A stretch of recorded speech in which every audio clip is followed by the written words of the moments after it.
Time doesn't always flow at the same speed.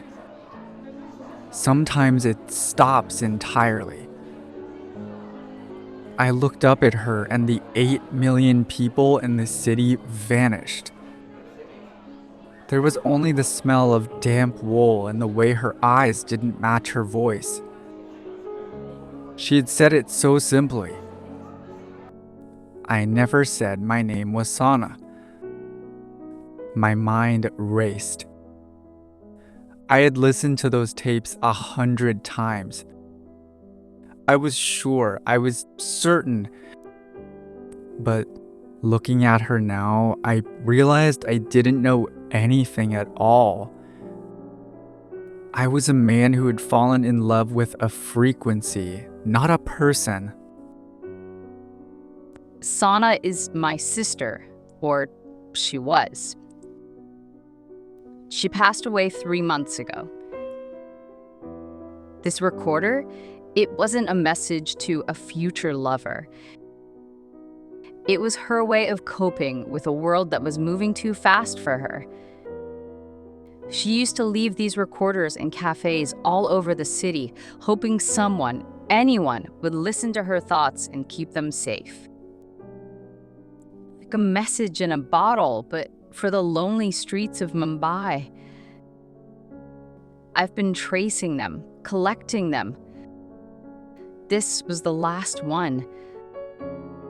I came here today to take it home. I didn't expect to find a reply. I felt the blood drain from my face. I wasn't a romantic hero. I was a thief of a dead woman's secrets.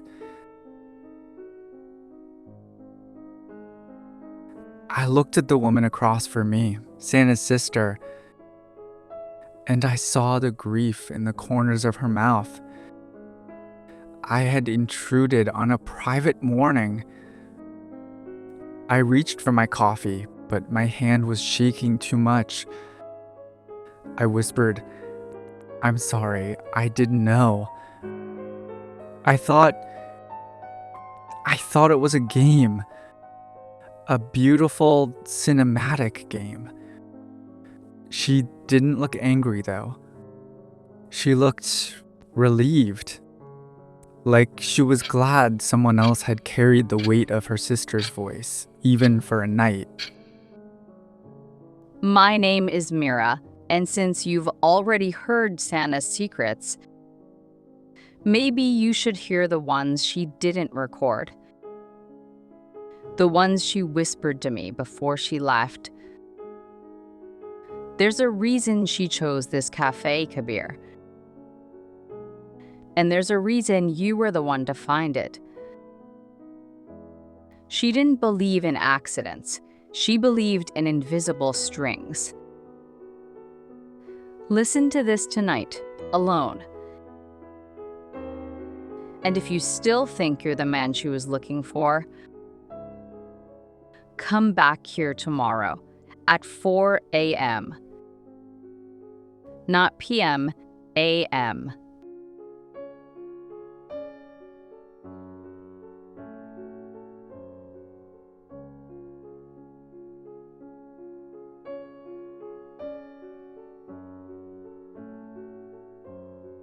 She left as quickly as she arrived. I sat there, staring at the black recorder. The city outside was getting darker. The rain was turning into a storm. I realized then the story wasn't ending. It was just changing shape. I picked up the black recorder. I put my headphones on.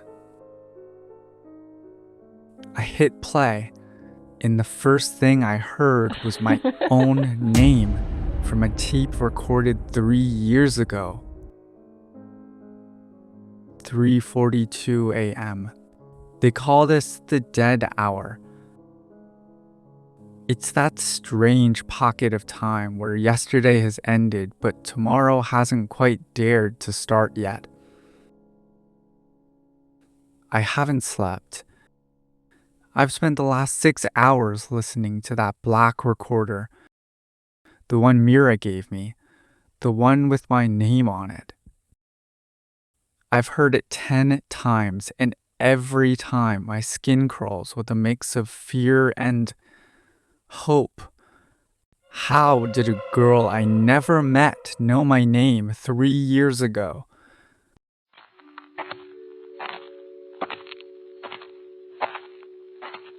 I'm walking back to Cafe Midnight now. The air smells like ozone and damp concrete. My heart feels like a bird trapped in a cage. It's raining again. June 14th, 2023. I saw him today. A guy in a blue suit, standing at the bus stop, looking at his watch like he was losing a race. He didn't see me, but I saw him. He looked like he was carrying the weight of a whole library on his shoulders. I asked the universe for a sign. A leaf fell on his shoulder. He brushed it off. He's the one, Meera. I don't know his name yet, but I'm going to call him Kabir, because he looks like a poem that hasn't been written yet. If you're hearing this, it means I finally had the courage to leave a message for him. Or it means I ran out of time.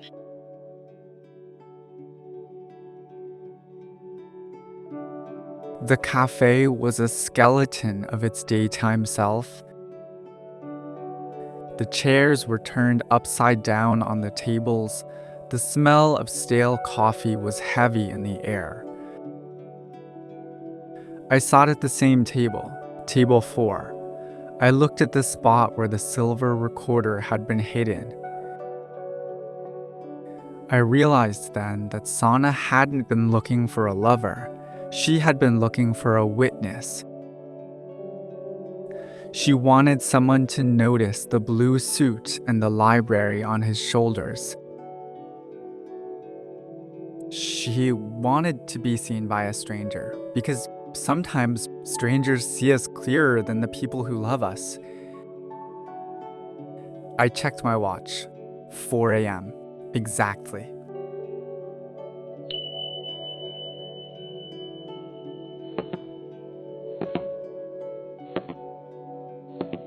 You came. I wasn't sure you would. Most people run when things get this complicated. They prefer the clean, easy versions of love stories. The ones where the girl is alive and the boy is a hero. She sat down. She didn't have a recorder this time. She had a thermos of tea. She poured 2 cups. The steam rose between us like a curtain. I looked at her and I said, "She saw me 3 years ago. At a bus stop. I remember that day. I had just lost my job. I was carrying a library of failures." Meera looked at me, and for the first time, she smiled. It was a sad smile, but it was real. She didn't just see you, Kabir. She followed you.